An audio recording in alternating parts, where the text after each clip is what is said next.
Tell me more about how you came up with the idea of ReTune and the whole Well, concept. the idea came about probably about 4 days after the flood. I was looking through some pictures on the internet, and I saw this picture of a guitar sitting out to be thrown away, and I had this idea that I was going to contact a bunch of friends the next morning and see if we could create some artwork out of pieces that were going to be thrown away.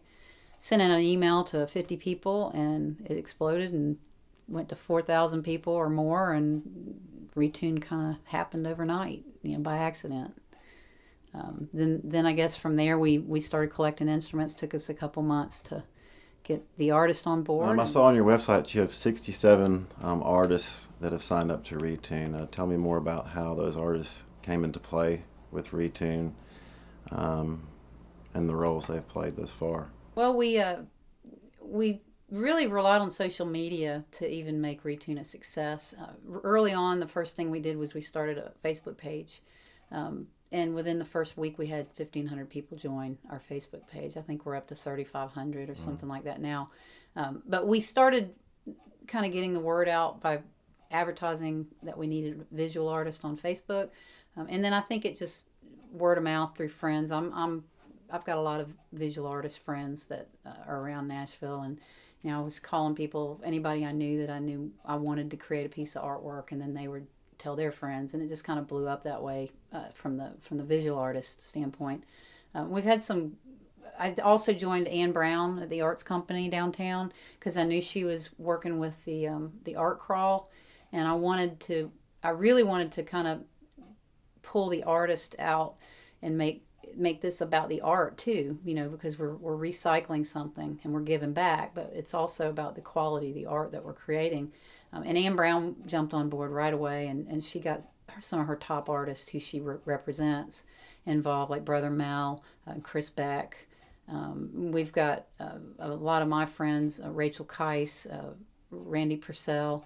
Some great people have come on. I've met a ton of new people, which I've made all these friendships, which is awesome about, the ending of this is the fact that I've got over 100 new friends within a year.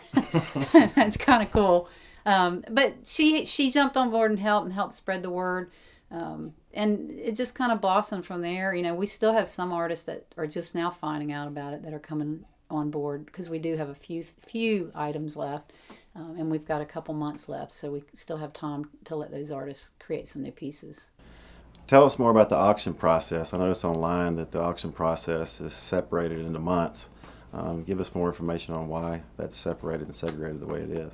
Well, what happened was originally we had planned on having just one event, the October event, and the idea was to auction off have an art opening so the public could see the artwork, and then have an art auction, and then have the music event. And we did all that, but the problem was we didn't expect to have over 80 pieces of artwork when we started this project, and you can't have a night auction and sell that many pieces. It's just Right. people would be going crazy trying to bid on everything, and people would run out of money.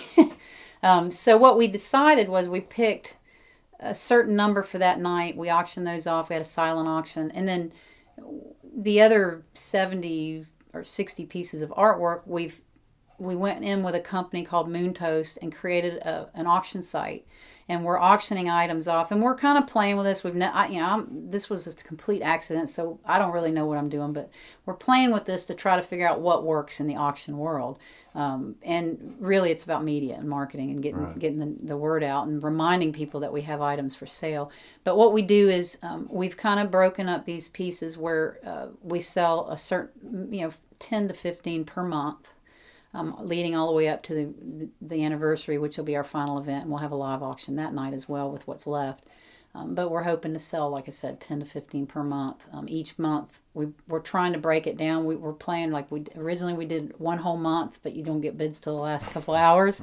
I think moving forward, since we've learned that that's not the best method, we're going to probably start selling two pieces a week, where we can really pump up those two pieces and promote them and let people know what's up on the auction block. What has been some of the most popular and unique pieces that has been created this far? Honestly, I think everything we've gotten is very unique. It's hard to pick just one, but I will say, from a creative standpoint, Randy Purcell has the coolest ideas. He took these sold last month, or actually these sold in December.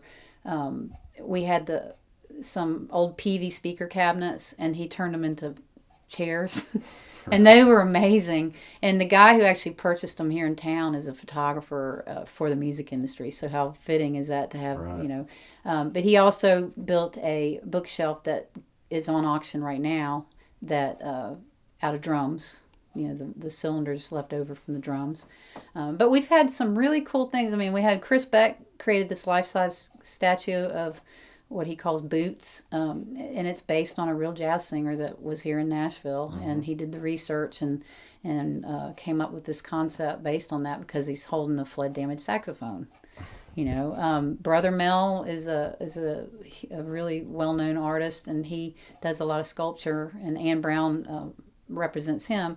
He did a piece that's this massive sculpture with medals, and there's violins and guitar, and it's just really cool. I mean, some of these pieces you really have to see them because that little picture online doesn't do them any justice, because it flattens them out. But the reality, if you see them in person, we've got another guy that created a sofa table, and he painted with razor blades. He paints in razor blades. So he basically puts the paint down and uses the razor blade to paint the surface of his thing. And he took this old piano and worked with another person, and they created this beautiful piece of furniture that's kind of like has a folk art kind of feel to it. So, I mean, we've got jewelry, and it's hard to pick just one. Everything, and the artists were also giving of their time and did these amazing pieces. I don't even know if I'll be able to afford to buy one, but it's been fun to see it go through the system and for people to actually see these pieces. No, we've had Brad Paisley donated a pink Paisley guitar, and we weren't sure what to do with it, and then we were offered a chance to set up a booth for the Garth Brooks concerts, just to let people know about ReTune. Garth was nice enough to let us set up those booths, so we were sitting there one night, and we had an opportunity to meet Steve Warner. Well, Steve Warner is apparently a very incredible visual artist, as well as being related to the music industry. And so we asked him if he'd want to paint a guitar for us, and he said yes. So we figured we would pair up the Brad Paisley with Steve Warner. So he's currently has that in his possession. We're getting ready to do a press release to let the public know. I'm really excited. I can't wait to see what he does with it. So that piece will be up for auction. We also right now have in our possession a Peter Frampton guitar that was involved in the flood. And Peter actually donated that piece to us really early on in the program. And I really didn't know what to do with it because I want to make sure it ends up in the right hands. It's a Peter Frampton. It's not something, just anybody should work on. My dream person would be John Cougar Mellencamp or John Mellencamp, whatever he goes by these days, because he's an amazing artist. And I have made a call into his management company. I'm not in the music industry, so that doesn't do me a lot of good. But if I were able to pair it up, and if I could do it in the next month or two, and he would be willing, I would love to pair up that Peter Frampton with John Mellencamp. If that falls through and doesn't happen, because I haven't given up on that yet, I will probably have to give it to somebody reputable. But it'd be cool if we could do it where someone in the music industry actually gets it. Iconic. Yeah, it's just to pair it up with somebody who's a visual artist and a music, involved in the music industry. For somebody of that stature, that would be pretty. And I mean, there's two big icons. I mean, you've got Peter Frampton and John Mellencamp. I mean, I don't think you can get any bigger than that as far as pairing up a piece of history. Tell us more about how much money ReTune has raised and how it's been delegated to both organizations that you're. Well, we've raised. I would say it's kind of hard because we've had some operating costs. We raised $20,000 the night of our first event. That was with ticket sales and with art sales. I'm still waiting to hear from our auction site to see what we've raised so far for the last 3 months. But we have donated. We just donated last month to Music Cares and to the Nashville Musicians Association, to their flood funds, which that money goes directly to the musicians. $6,000 a piece. We've got more. We were wanting to kind of do a donation every other month because we want to make sure we can have some of that money available to plan the event that we're going to have. But in the end, I would say, looking at the papers, the bank account, and all that kind of stuff, with what lies ahead, I know we've got a good strong 30,000 that we've raised already, and I know that we should reach at least 50,000 or more. It could be way more. It just depends on what these bigger pieces sell, and getting it out there in front of the people. Third Man, I don't even think they realize how much they helped us get off the ground. They donated $9,000 in the very early stages of this project towards sponsorship. And what that did for us is it gave us money to operate. And honestly, we haven't even spent that much, believe it or not, in all that we've done, including the event that we've had, because we've had other sponsors come forward and donate things, which has kept us going. And it's been amazing, the people that have Soundcheck's been really helpful. They've given us a storage unit from the very beginning that they're not charging us. They've let us hold our event there. They've just recently offered to let us hold our last event there, second and last, the one that we're going to have in May, at no cost. They've really stepped up and helped us to pull this thing off. We've had, there's just been so many people involved, so many partners involved. They're all listed on our website. They've all done something to help give back, and we're hoping that people will recognize their names and then know that they were a big part of ReTune as well, because we could have never done it without them. Tell us more about the upcoming celebration that you have planned, and how people can connect and attend this event that you're having, and also tell us how people can donate to your organization. Well, we have a website, which is where everything happens. The auctions that are going on monthly, all the items that are available for sale, all the artists that participated, all our sponsors, all that stuff's listed on that website. You can buy T-shirts. That money helps. Also goes to the musicians. You can buy posters. We have all that stuff for sale now. We've got an event planned for May 3rd.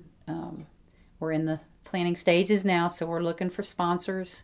We're looking for people, volunteers. Obviously, the volunteers that we'll need for that event, we won't really need until it gets closer to that event. So don't bombard me with emails, because that's what happened last time. We want people to help, but right now what we need people buying art.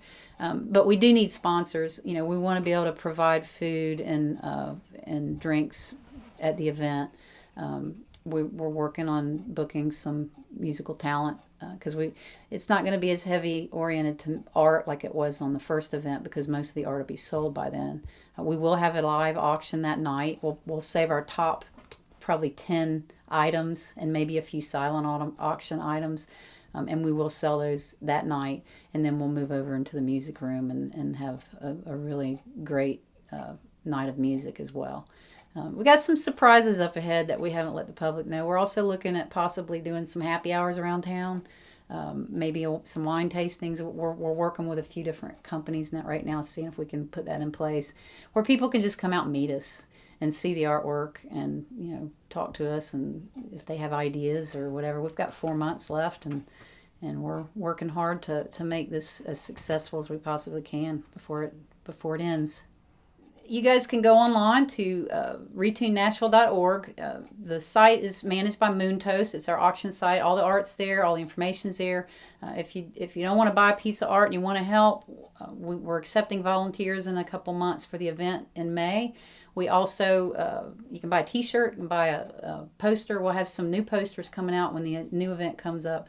The biggest thing I want to do is thank you guys for letting us be a part of your magazine, Amped Up Magazine. Thanks for coming out here and letting me talk for a few minutes on ReTune. And hopefully you guys will go out there and buy some artwork. Help out a musician. All the money goes to the musicians, so help us out. And this is a flood-related benefit, so thank you very much.